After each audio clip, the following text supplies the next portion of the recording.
ಯಾವುದರಿಂದ ಮನುಷ್ಯ ದೊಡ್ಡವನಾಗ್ತಾನೆ? ತಾಯಿಯ ಗರ್ಭದಿಂದ ಬಂದಾಗ ನಾವು ಈ ಭೂಮಿಗೆ ಬಂದ್ವಿ. ಯಾರ ನಾವು ಹಣಿ ಮೇಲೆ ಬರ್ಕೊಂಡು ಬಂದಿದ್ವೇನು ಇವ್ರು ಬಹಳ ದೊಡ್ಡವರು ಅಂತ? When we came into this existence we are unknowable, unknown.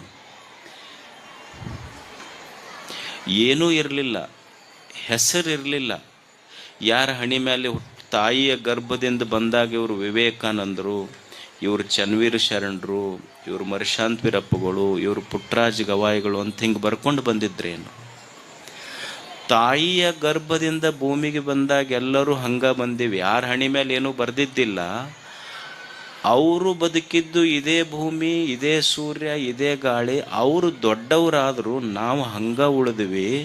ಮತ್ತು ಒಬ್ಬ ವ್ಯಕ್ತಿ ದೊಡ್ಡವ ಆಗಬೇಕಾದ್ರೆ ಏನಿದ್ರು ದೊಡ್ಡವ ಆಗ್ತಾನ. ಈಗ ನೀವು ದೀಪಾವಳಿ ಮಾಡ್ತೀರಿ ಮನ್ಯಾಗ. ದೀಪಾವಳಿ ಹಬ್ಬದ ದಿವಸ ಲಕ್ಷ್ಮೀ ಪೂಜೆ ಮಾಡ್ತೀರಿ. ಅವು ಎಂದೂ ಹಾಕ್ಕೊಂಡವ್ರಲ್ಲ, ಆದ್ರೆ ದೀಪಾವಳಿಗೆ ಮಾತ್ರ ಎಲ್ಲ ಬಂಗಾರ ಸಾಮಾನು ಅದಕ್ಕೆ ಲಕ್ಷ್ಮಿಗೆ ಹಾಕಿರ್ತೀರಿ. ಲಕ್ಷ್ಮಿಗೆ ಹಾಕಿ ಪೂಜೆ ಮಾಡಿ ಎಲ್ಲ ಮಾಡಿ ಮಕ್ಕೊಂಡಾಗ ರಾತ್ರಿ 12 ಕಳ್ಳ ಬರ್ತಾನೆ ಮನೆಗೆ.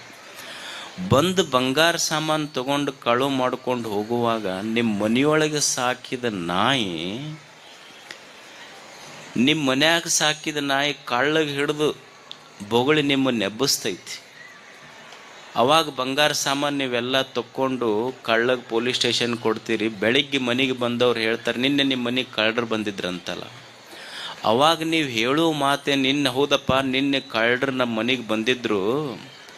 ಎಲ್ಲ ಬಂಗಾರ ಸಾಮಾನು ತೊಗೊಂಡು ಕಳ್ಳ ಹೊಂಟಾಗ ನಮ್ಮ ಮನ್ಯಾನ ನಾಯಿ ಎಲ್ಲ ಬಂಗಾರ ಸಾಮಾನು ಅವನು ಬೊಗಳಿ ಹಿಡಿದು ಉಳಿಸ್ತಪ್ಪ. ನಮ್ಮ ಪಾಲಿಗೆ ನಮ್ಮ ಮನೆ ನಾಯಿ ದೇವರಾತು ಅಂತ. ನಾಯಿ ದೇವರಾಗ್ಲಿಕ್ಕೆ ಸಾಧ್ಯ ಇದೆ, ಮನುಷ್ಯ ಯಾಕೆ ದೊಡ್ಡವಾಗಲಿಲ್ಲ?